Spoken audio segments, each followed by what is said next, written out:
I just, from what I have learned in the past days, na pati yung advocacy ng gobyerno, tinatanggal. So what's the purpose of you being here? If government itself, Facebook, listen to me.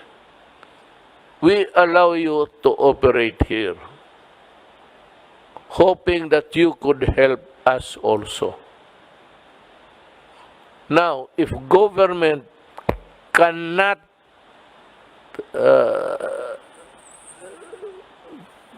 espouse or advocate something which is good for the good of the people, then what is your purpose here in my country?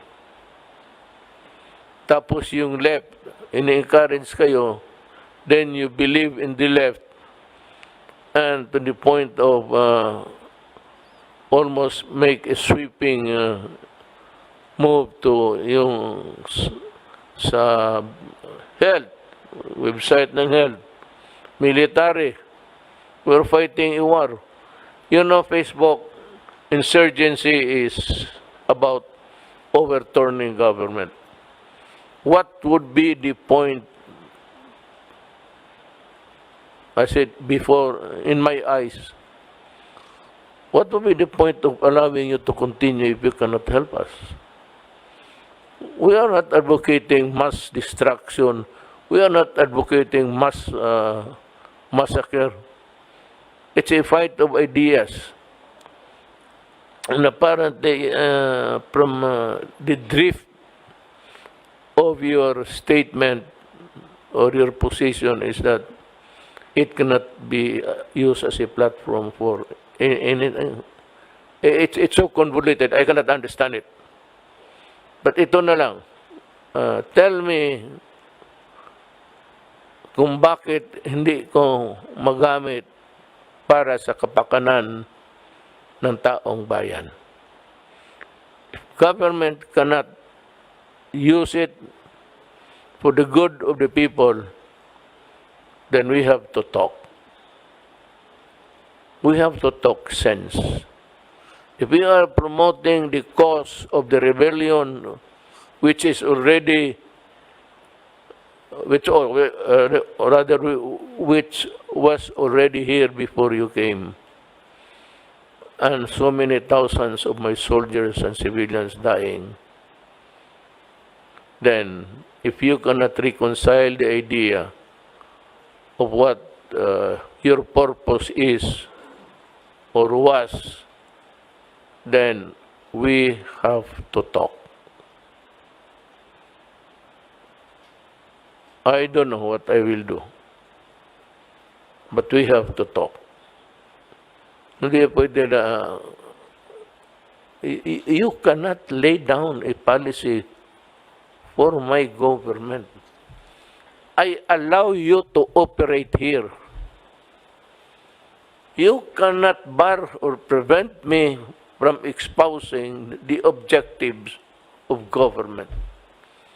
No government in this wide world espouses killing or execution or whatnot. But you know that there is a left, that the left is the National Democratic Front. And that's the, then you have the New People's Army as an organ of that. So, kung hindi tayo magkaintindihan dyan, mag-usap tayo uli.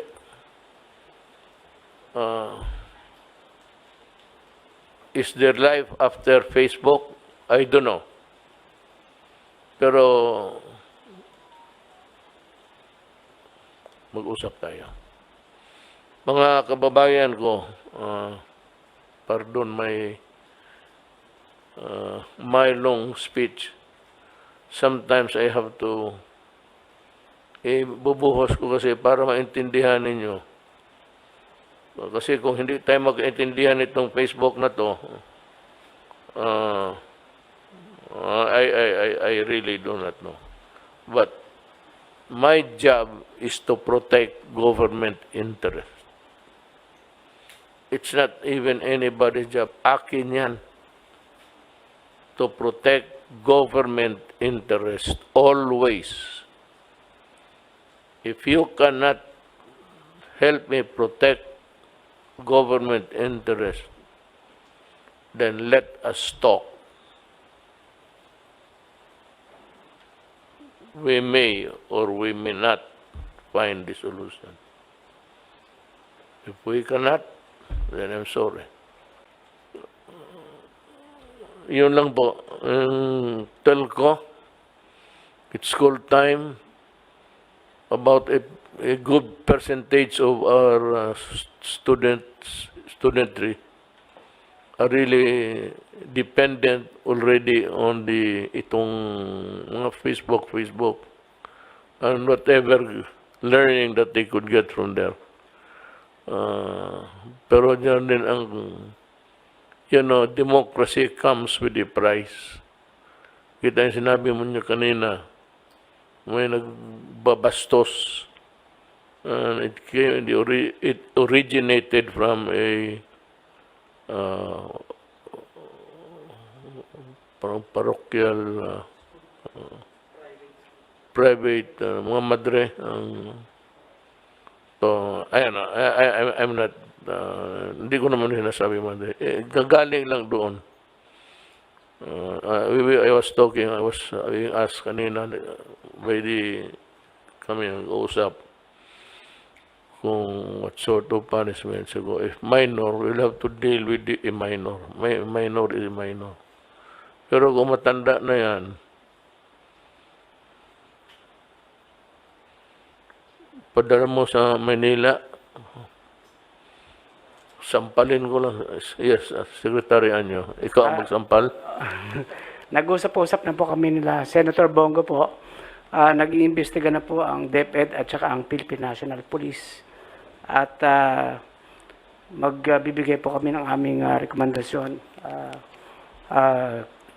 Maganda po talaga na tuluyan ang kaso ito para wag pong pamarisan. You know why? It is, the Facebook is as wide as the universe. Ang use yan, it can create, lahat bastos, create trouble, or wala nang magawa. It has opened a Pandora's box.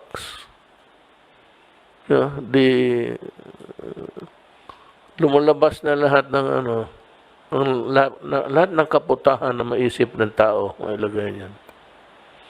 It has opened the Pandora's box, and I think that we should be stricter, more open. Nandito kami, our purpose is to serve and to work. Yan ang namin. Kung hindi kami if we cannot serve, if we cannot work, then we might as well get out of government and ask somebody else to take over. Itong sabi ko na the earlier fears, what organization to use. I said, what organization? Government itself is one big organization. And government is really a government, an organization, dedicated to the needs of the people. Hindi na kailangan yan. Kaya ito nandito na ngayon. We're using the barangay health workers. Di ba may bayad yan sila? Meron po silang allowances, Mr. President. Yeah, kaya nga. It's not the money, but that they're also they get a little for the efforts that they are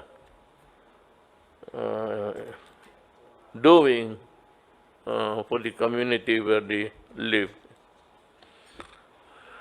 Now, on other matters, gusto ko lang malaman ninyo, nakinig na kayo that for the rest of the Philippines, it's a modified general community quarantine, and the country which have to remain in the status of general community quarantine were named already. I hope you got your sites correct there, because especially now that the classes will finally start. I cannot, Secretary Briones is one human being na talagang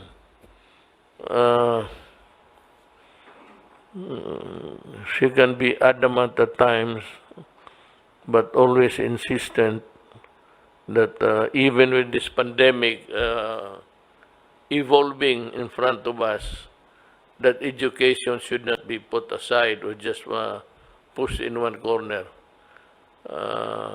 Para sa kanya, the way I see it is that you fight your COVID-19 and I will do my own thing. So we have to, make some adjustments here to address everybody's concern, since it is her worry, the education. So let's give it to her, as long as the students are protected. Now, with the classes going to start, our students now will rely heavily on the use of electronics. I cannot discuss the specific gadgets because talagang ignorante ako dyan. I must confess. But itong the eternal complaint ever since telco came into being, it has been the agony of the Filipino people. Why until now ang telcos natin is very poor? Far and wide in between the years of its introduction, ang telco from the beginning, or the telcos, right from the beginning, were already being complained of as not delivering the money's worth of the people. I don't know how to go about this, but I just appeal to yung mga telecommunications to can you do a better job? Is there life after this kind of service that you are delivering to the public? Kasi kung kaya ko lang na mag-isang salita nandyan na kaagad, matagal na itong tapos itong problema ng Pilipinas.